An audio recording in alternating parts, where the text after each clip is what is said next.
Durante discurso de abertura da COP30 em Belém, o presidente Lula afirmou que é mais barato financiar o clima do que guerras. Vamos acompanhar. Se os homens que fazem guerra estivessem aqui nessa COP, eles iriam perceber que é muito mais barato colocar 1,3 trilhão para a gente acabar com o problema climático do que colocar 2,7 trilhões para fazer guerra como fizeram no ano passado. Vamos chamar mais uma vez aqui o Cristiano Beraldo para a gente repercutir uma das falas do presidente Lula, durante a abertura da COP30, Beraldo. O quanto essa fala do presidente pode repercutir nas negociações? Soraya, repercute absolutamente nada, porque é uma fala que não tem nenhuma consequência prática. Dizer que o mundo deve fazer amor, não deve fazer guerra, vamos abraçar uma árvore, vamos soltar pombinhas brancas da paz. Sinceramente, isso não tem absolutamente nenhuma conexão com o mundo real. As guerras que aconteceram, aliás, guerras provocadas por amigos do presidente brasileiro, são guerras que têm uma dinâmica geopolítica muito própria.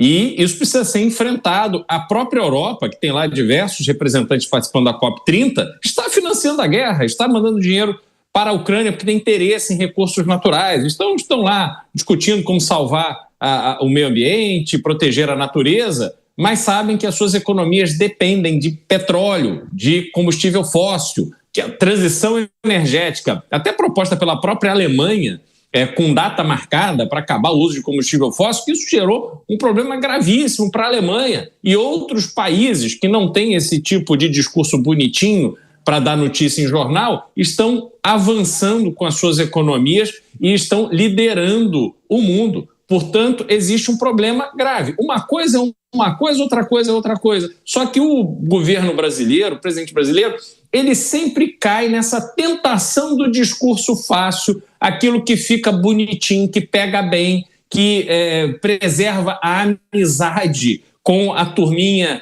que fica aí com esses discursos de defesa da natureza, mas que ignoram a realidade dos fatos. O fato concreto é que a preservação da floresta amazônica, a preservação do meio ambiente neste governo sofreu mais do que em governos anteriores. Essas explicações precisam ser dadas, mas ninguém quer falar disso. Todo mundo fica com esse discurso fácil para dar manchete de jornal, mas não há conexão com a realidade do mundo.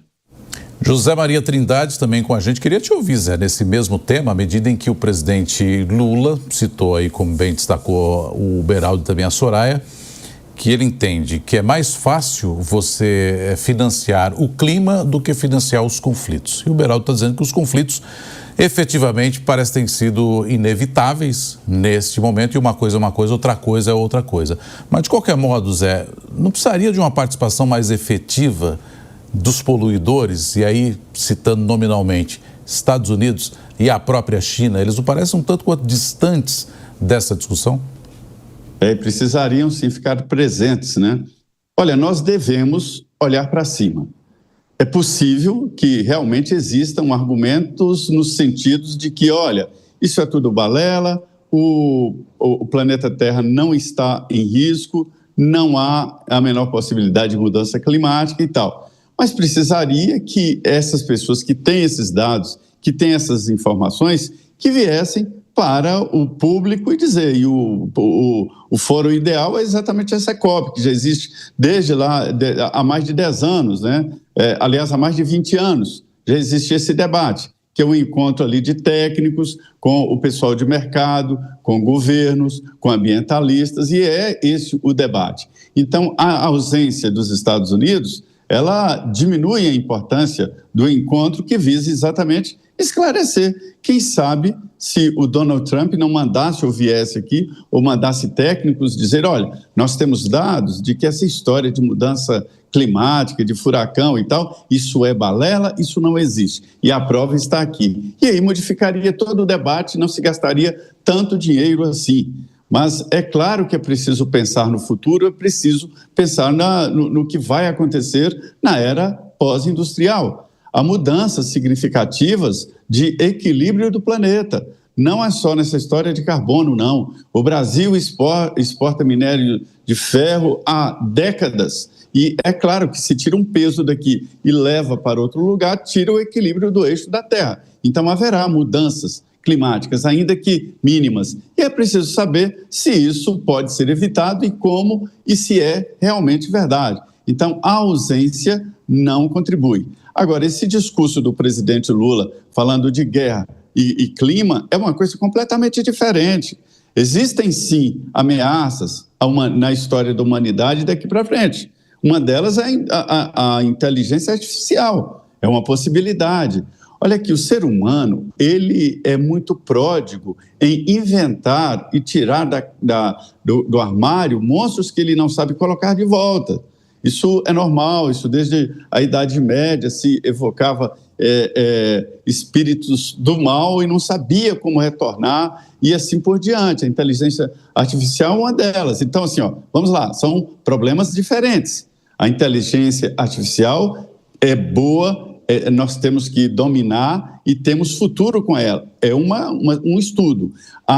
O fator climático, mudanças climáticas e o futuro do planeta é outro. E guerra é totalmente diferente. E nós estamos vivendo agora uma fase de reacomodação do mundo, em todos os sentidos. E é preciso se adequar. Cada país vai se adequar. Com relação à defesa, agora cada país tem que se defender sim. Não pode abrir mão de armas e abrir mão da defesa pessoal. Cada país vai ter que se adequar quanto ao clima, à mudança climática. O Brasil precisa criar urgentemente um instrumento nacional para atender a vários desastres climáticos ou não climáticos. É preciso atender, não há como evitar. E, por outro lado, é preciso também entender que a vida é para frente, tem que progredir, não pode trancar a Amazônia numa espécie de museu e condenar os ribeirinhos, os habitantes de lá, a ficar eternamente índios.